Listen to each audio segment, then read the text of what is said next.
The other drove himself for the hospital. The third made a run for it. While looking for him, deputies picked up on a lead that took him to a nearby home.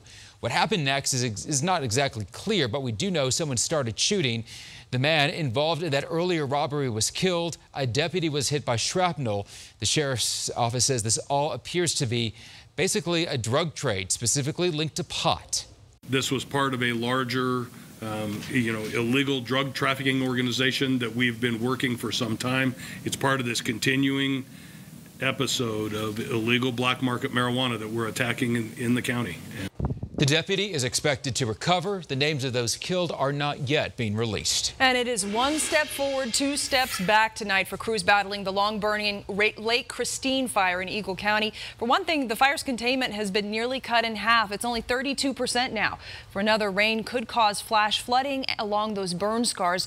But right now, no new evacuations are being ordered. And it is just the opposite situation tonight in El Paso County. Just yesterday, cabins were evacuated in fear of the rampant fire, but tonight we have learned that fire is now fully contained. All right, if you plan on trying your luck at half-price Broncos tickets, you've got some homework to do first. By tomorrow, you need to create an account with Ticketmaster.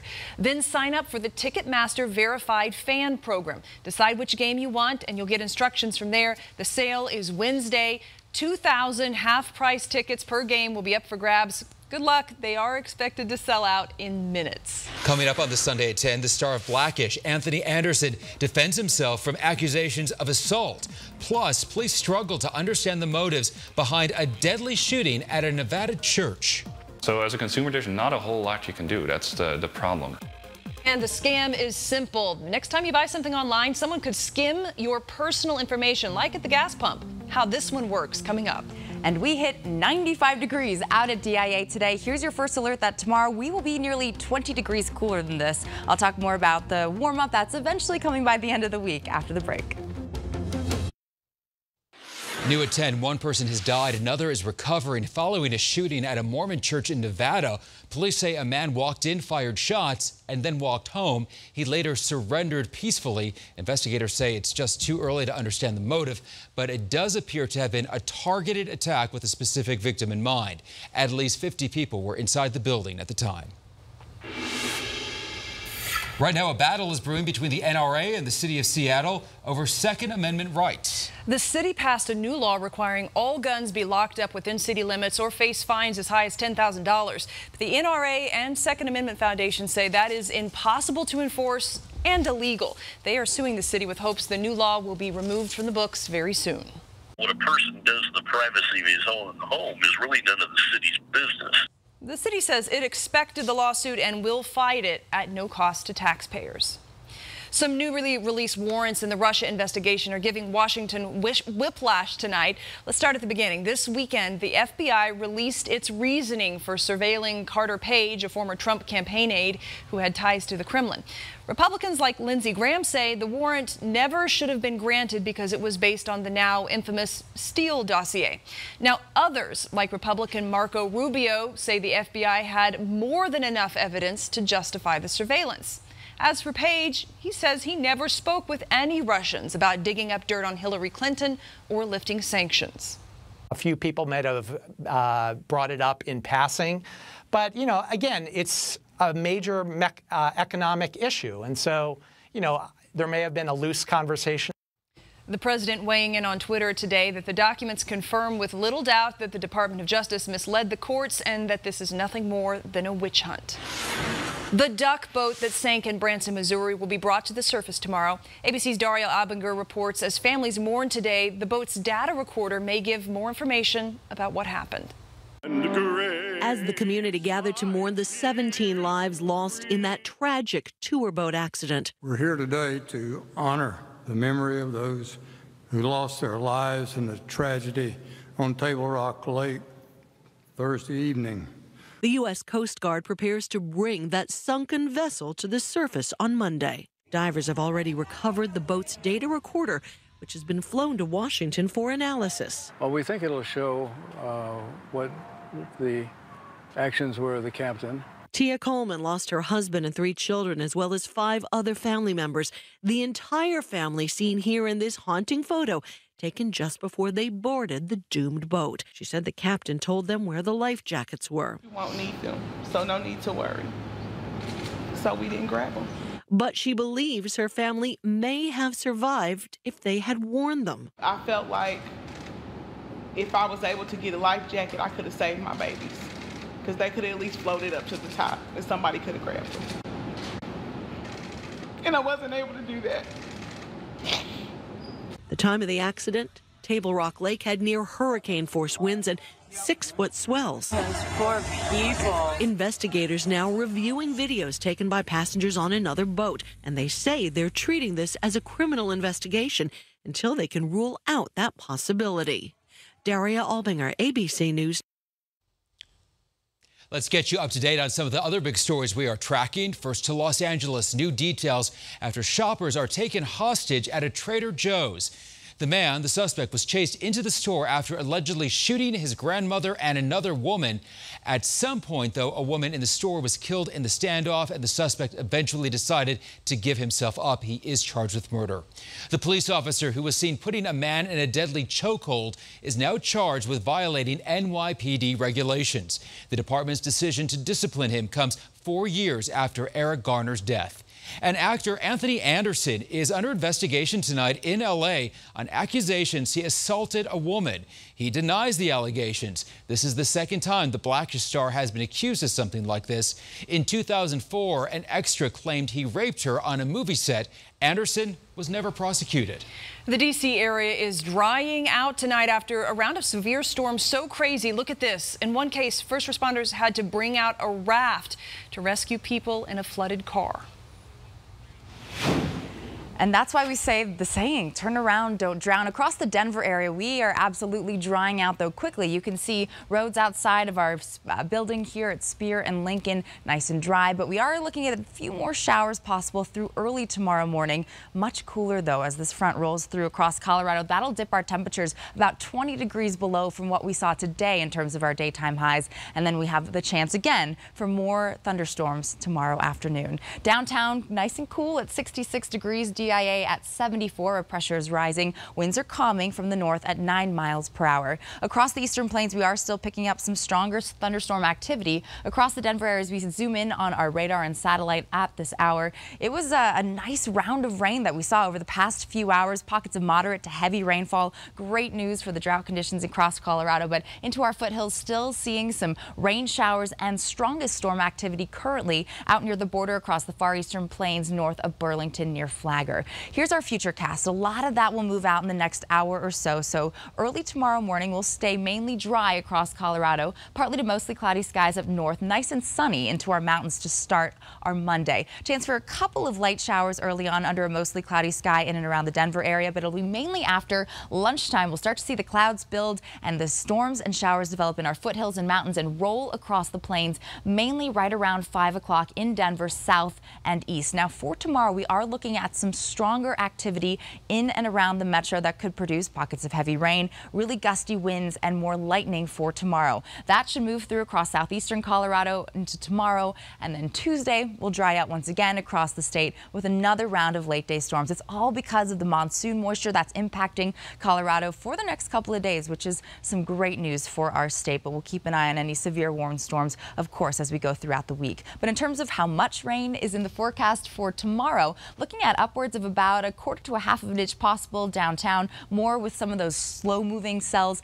that'll potentially impact southern Colorado down through the Springs and Pueblo. But outside right now, it's a very mild evening. We're right now in the 60s for the most part, but early tomorrow morning will gradually drop down to the upper 50s, low 60s. 62 is our overnight low out at DIA, so a little bit cooler of a morning than what we felt over the course of the weekend. For tomorrow, our temperatures will be a whole lot cooler. Broomfield at 74 degrees, 79 in Westminster and at the DU area, and upper 70s through Littleton and Highlands Ranch. Best advice for tomorrow, depending on what you're doing, definitely pack a rain jacket and an umbrella in the car just in case, because tomorrow we are looking at some more widespread storm activity across the metro and really into the state through the afternoon hours. 62, though, is our overnight low out at the airport. We'll stay under a mostly cloudy sky for tomorrow. As I mentioned, 77 degrees with the chance for storms, especially through the late afternoon and early evening hours. Tuesday will dry out. 90 degrees is our expected high, so we'll warm back back again to the 90s. We actually hit 38 days of being in the 90s in Denver so far this summer. Then we'll be in the low to mid 80s through Wednesday, Thursday, and Friday with a good chance of storms lingering into next weekend. Yeah, lots of 90-degree days. Nice to drop down for just a little bit. I think so, yeah. It's been harsh. Yes, it has. Thanks, Katie.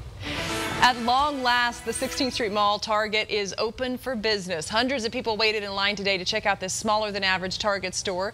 Business owners hope it sends a message. Downtown is a prime location for bringing in customers. And speaking of shopping, hard to believe, but school starts in just a couple of weeks. These kids and thousands more around the metro are getting ready to head back to school. Many of their families can't afford school supplies, but they will get them anyway thanks to your generosity giving to the Pack a Backpack campaign.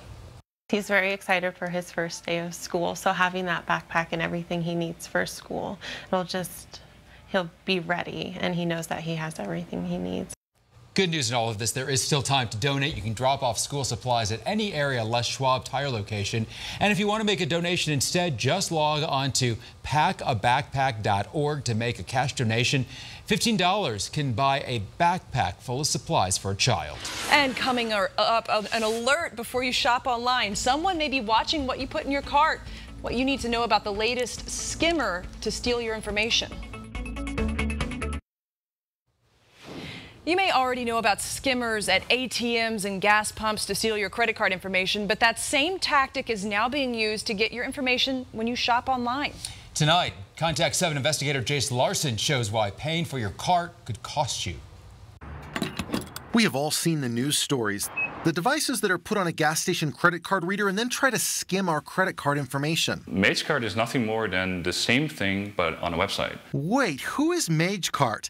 Well, let me tell you, they're an online group of mainly Russian hackers. They write special code that they then insert secretly on websites, and then they can digitally skim off your data when you make a purchase. So you put your items in your basket, hit checkout, go to your payment details, you enter your information, and then it's stolen. Jonathan Kleinsma is the lead threat analyst for Risk IQ. He's been following MageCart since they first started hacking, when they were hacking the little guys. They've also found ways to actually go after the big guys.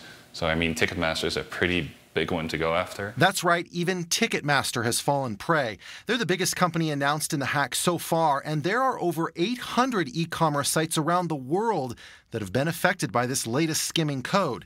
So what does all of this mean for you? So as a consumer, there's not a whole lot you can do. That's the problem. Kleinsma does say we should expect better security from the companies that we work with. Consumers should expect these big websites, or at least any web store, to protect their private information. I'm Jace Larson.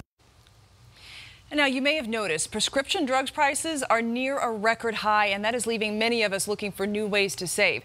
A pharmacy specialist with Kaiser Permanente says the first thing you should do, talk with your doctors. They may be able to set you up with the generic version rather than the more costly name brand. Then shop around. Different pharmacies have different deals, and apps like GoodRx can help you save big. Finally, some stores such as Walmart and Costco offer bargains on generics if you're willing to pay cash. Buying a used car can be a gamble, but there's a little-known rule that's meant to protect you in the long run. It's called the Buyer's Guide, and every car is supposed to have one. The Federal Trade Commission recently updated the guide to make it more clear and transparent. Car lots were required to have these new guides posted earlier this year. The government just inspected 94 dealerships in 20 cities. Of those, only 14 had the guides on all used vehicles. Colorado was not included. Here's what part of the new guide, though, can help you later on. The as-is sale warning is more clear. That will tell you whether the dealership will pay for future repairs. The new guide also has to tell you if there are any manufacturer warranties left. And then you'll be able to see the vehicle's recall history. It's just my passion. I love this show. Coming up, meet the 7 everyday hero who is the driving force of a life-changing festival here in Colorado, the people who her hard work helps, next. We have so many great festivals across Colorado. It may be easy to take them for granted. But they do take a lot of work to make it happen. Up in Winter Park, that duty falls to an outstanding volunteer. Here's Mitch Jelniker with this week's 7 Everyday Hero. This festival is a long-standing festival here in Winter Park. It's called the Alpine Art Affair. The Alpine Art Affair has been entertaining thousands for 45 years in beautiful Winter Park. and it helps further the arts for college students. All of our profits go to scholarships. We've awarded 4 scholarships. Cheryl Day has volunteered to run the Alpine Art Affair for 11 years. It's just my passion. I love this show. She must, because to put on a 2-day juried arts fest like this is a year-round effort. Her dedication is just amazing. It takes her all year. She will start planning 2019, whether she wants to or not. She will start planning that next week. And even once the show gets rolling, the work continues. I'll talk to him. Thank you. Thank you. Cheryl is always making sure everything is just right for the artists and the crowds. She's grown it. It gets better every single year. So we truly appreciate Cheryl and all of her volunteers. We have a surprise for you today. For me? For you, for all the weeks and weeks and weeks you work to put this thing together. About 52. About 52 weeks a year. Denver 7 and American Financing would like to honor you as a 7 Everyday Hero. That's why we're here today. Thank you. You're welcome. Very good. To nominate a hero in your life, just go to thedenverchannel.com and click on our community section, and then 7 Everyday Heroes. Very nice. All right, Katie, one last warning. No one can say you haven't warned us about tomorrow. We've been talking about it. Cooler and rainy, 77 in Denver. Showers and storms mainly in the afternoon hours. It'll dry back out come Tuesday, low 90s and then 80s through the rest of the week. Thanks so much for joining us. And coming up, new Broncos quarterback Case Keenum just won an ESPY award. Now he's got to win over the hearts of the Broncos fans. Lionel and Troy look ahead to the start of training camp. Plus, the Rockies' winning streak came to an end today, but what do they need to do to start another one? That's coming up next on Xfinity Sports Extra. Welcome to Xfinity Sports Extra. And I just got back from a quick trip to New Orleans where the heat index was 108 yesterday. And we boiled some crabs with Zatarain's and Tony Chachere's seasoning. That was hot too, but it's about to heat up here at Dove Valley. Broncos training camp starts next Saturday with so many questions. In a pivotal season for the franchise, is Case Keenum the quarterback to get him back in contention? Is Vance Joseph the coach John Elway thought he would be? Will Bradley Chubb be the franchise-changing draft pick? When you pick at number 5, he better be. We'll talk about all that with Broncos insider Troy Rink. But we start tonight with the Rockies. You want hot? The Rockies were smoking into the All-Star break and out of it as well until today, when the 7-game win streak came to an ice water halt in Arizona. Got to see this All-Star third baseman in action. I don't know if you've heard of him, this Nolan Arenado guy. Rapid-fire double play. Rapid as in 2 seconds from bat to glove to glove. 2 seconds. Tremendous. Rockies down 3-0 in the 4th. Ian Desmond breaks up a no-hitter by Zach Greinke with a big shot to right. Home run number 19, but not enough. Rockies got only 3 hits today. D-backs won it 6-1. Win streak over, but Rockies won the series. As it stands right now, they're in 3rd place in the NL West, a half game back of Arizona, and 2 games behind the first-place Dodgers. Well, we played hard, and I thought we played really great. Today we ran into, an all-star pitcher who was on top of his game, a Cy Young Award winner. I mean, this guy's a good pitcher. But 2 out of 3 here, is a good outcome. Would have been nice to get this one today. They're probably really happy that they got this one today. So, but this season is going to go down to a number of teams here in our division battling it out. Well, look who's here. Broncos and Rockies insider Troy Rink. What, is there something for you to talk about this week, Troy? Is there something going on you want to talk about? Absolutely. Got my orange tie, navy blue. It's Broncos time now. We are so close to training camp, Lionel. I know. I can't wait. Broncos and Rockies. But let's start with the Rockies, okay? We know that they were hot into the All-Star break, and despite today's loss to the D-backs, they still have won 15 out of 19 and fought back into contention. Absolutely. I mean, this is a team, Lionel, when you look back at where they were a couple weeks ago, we're talking about they're going to be sellers at the trading deadline. Nolan Arenado's frustrated about it, possible uncertainty around his future. All they've done is climb back in it. They've played well at home, won 13 of 16 there. They have to stay hot there. But I'm going to say it, and I'm going to say it again. They need to get a 7th-inning reliever. Brian Shaw showed signs of life this weekend, but you can't trust trust that. Hope is not a strategy, Lionel. But I like what I see out of this team. They're resilient.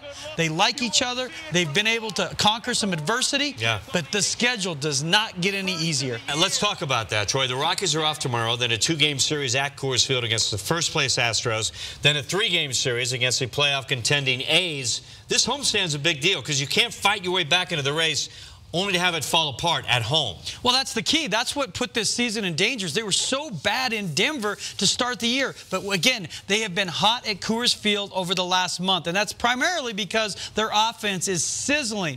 But here's the deal. They have to get good pitching from the starting rotation. Tyler Anderson, I believe he's good, and he'll stay that way and stay steady. John Gray, I can't sit here, Lionel, and tell you he's fine. He had a nice start when he came back from AAA against the Mariners. Is that something we can believe in? I don't know. But they can have him throwing out more bad pitches than Shark Tank if they're going to survive. Gray, figure it out. And again, they have to be able to add arms over the trading deadline. Get them a 7th-inning reliever, Lionel. We shall see, Mr. Rank. And now, the Broncos. Yes, it is here. Why did the summer and off-season go by fast? When we sit here next Sunday night, Troy, the Broncos will have already gone through the first 2 practices of training camp. The last sighting we have of Case Keenum, he won an ESPY award on Wednesday for best moment. You saw it right here on Denver 7 as quarterback of the Vikings last season. So for the first time in 3 years since Peyton Manning, the Broncos have a no-doubt quarterback situation. And the first time in his career in 7 years, Case is going to be the man. And that is a huge difference for training camp 2018. It feels good. I like it. You know, I like competing. I like you know, knowing my place and knowing my role. You know, there's some, you know, comfortableness to that, and I think that you know, that puts different things at ease, and you know, lets you go out there and play, lets you cut it loose, and you know, it's nice. This is his first time being a guy, so it's been fun to watch that, and it's good for our football team. It's good for our coaches, you know. So it's good to have a guy in place. Yeah, Troy, we have talked about this a lot up here on Sports Extra. The uncertainty at quarterback the last couple of years, Trevor Siemian, Paxton Lynch, Brock Osweiler had a huge part in the 5-11 season last year and the Broncos descending into disarray. Well, it basically undermined their season. They had 6 quarterback changes. That, Lionel, is the Cleveland Browns. That is a joke. Remember last year when we were going into training camp, it was the decision. Here's the shirt you need to print now. The solution. If Case Keenum plays well, the Broncos are going back to the playoffs. Here's what he needs: a 3-to-1 touchdown to interception ratio, and also a season where he's averaging about 25 to 29 passes per game. Gets over 30, that's trouble. The other thing I love about Keenum, he's crazy accurate. You know Drew Brees, that's your guy from New Orleans. The only guy that was more accurate than Keenum last year, Drew Brees. If they get that Keenum, they're going back to the playoffs. That Keenum, that's the guy we need. You're right. Well, since the Broncos signed Keenum, they did not select a quarterback in the draft. They went defense at number 5, and that will be a must-see when camp begins. How much will Bradley Chubb be able to contribute in his rookie season? He's got